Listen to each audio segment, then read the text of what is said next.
The morning light crept through the blinds in pale, golden slats, and Marcus Holt stood in the doorway of his own kitchen, barefoot on cold tile, unable to move.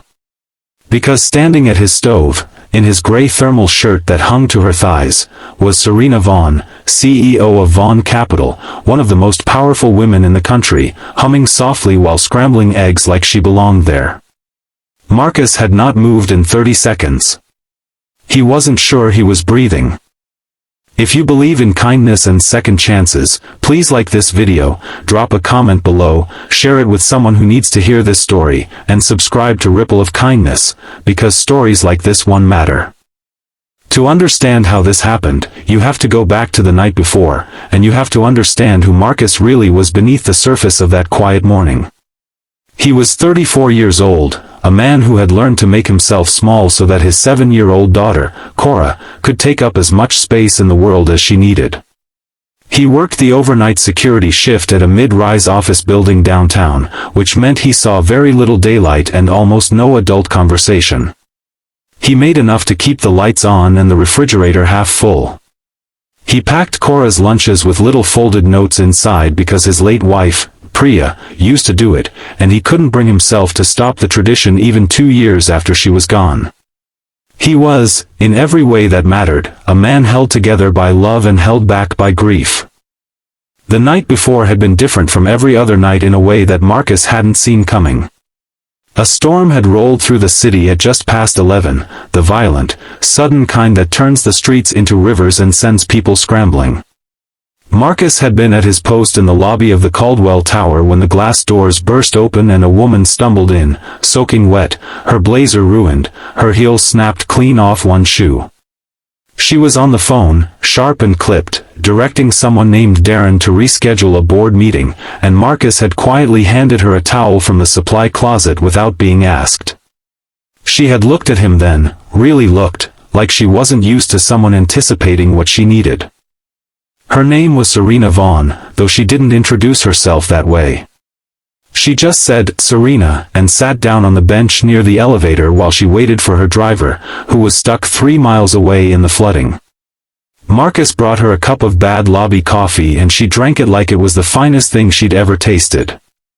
They talked. Not the way people usually talk in lobbies, not small and shallow, but the way people talk when the storm outside gives them permission to be honest. She asked him about his life and he told her about Cora, about Priya, about the lunch notes. He didn't know why he told her. He just did. And she listened in the way that people rarely listen, with her whole self, not waiting for her turn to speak. Her driver never made it. The roads were closed by midnight. And Marcus, who had never in his life made an impulsive decision, called his neighbor Mrs. Abelson to check on Cora and told Serena she could sleep on his couch. He lived only 4 blocks away. She had looked at him for a long moment and then said yes, and he still wasn't sure why either of them had trusted that moment as much as they did. He'd given her dry clothes, his thermal shirt and a pair of sweatpants she'd belted with a phone charger cord because his waistbands were twice her size, and she had laughed. It was the kind of laugh that seemed to surprise her, unguarded and warm, like it had escaped before she could shape it into something more composed. He'd made up the couch with a good blanket, the one Priya had picked out, and he'd gone to bed telling himself it was just a kindness, nothing more, the kind of thing decent people did during storms. And then morning came. And there she was. Marcus finally made himself walk into the kitchen. Serena turned around and set a plate of eggs on the counter with the quiet confidence of someone who had made a decision and wasn't apologizing for it. She told him she'd found the eggs and the bread and hoped that was all right. She told him Cora had woken up 20 minutes ago and had already appointed herself Serena's sous chef and was currently attempting to make orange juice with extreme seriousness in the corner.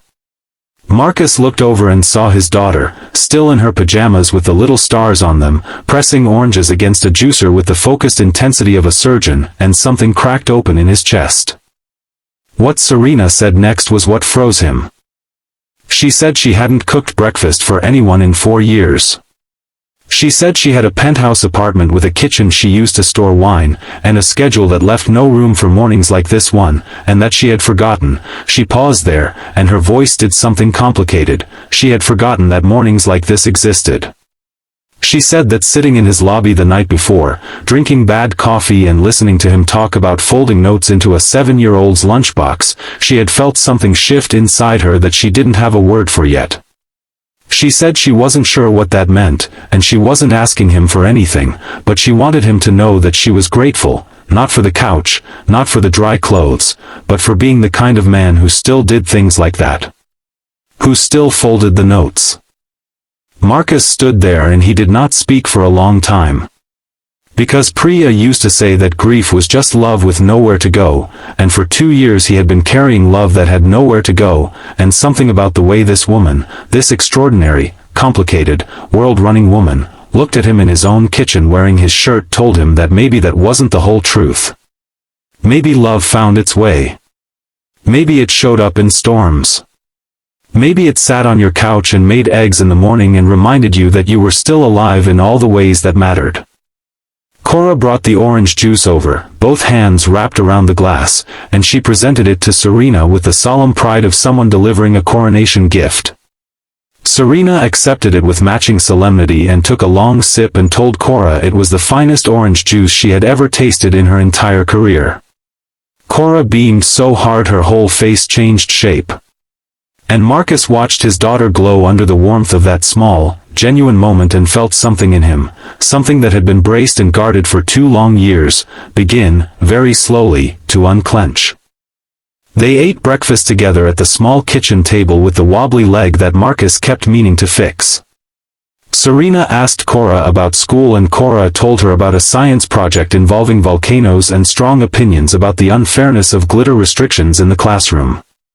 Serena listened and responded with the same focused attention she'd given Marcus the night before, and Marcus realized that this was simply who she was, someone who, beneath the power and the polish, knew how to be present. It was a rare thing. He hadn't seen it up close in a long time. Before she left, Serena paused at the door and looked back at the kitchen, at the crayon drawings stuck to the refrigerator, at the lunchboxes lined up on the counter, at the small warm evidence of a life being carefully, lovingly held together by one tired and devoted man. She looked at Marcus and said simply that she hoped the storm hadn't been an accident. Then she smiled, that unguarded, escaped smile, and walked out into the bright, washed morning. Marcus stood in the doorway and watched her go. Behind him, Cora was already asking if Serena could come back next Saturday. And Marcus, for the first time in 2 years, laughed without it hurting.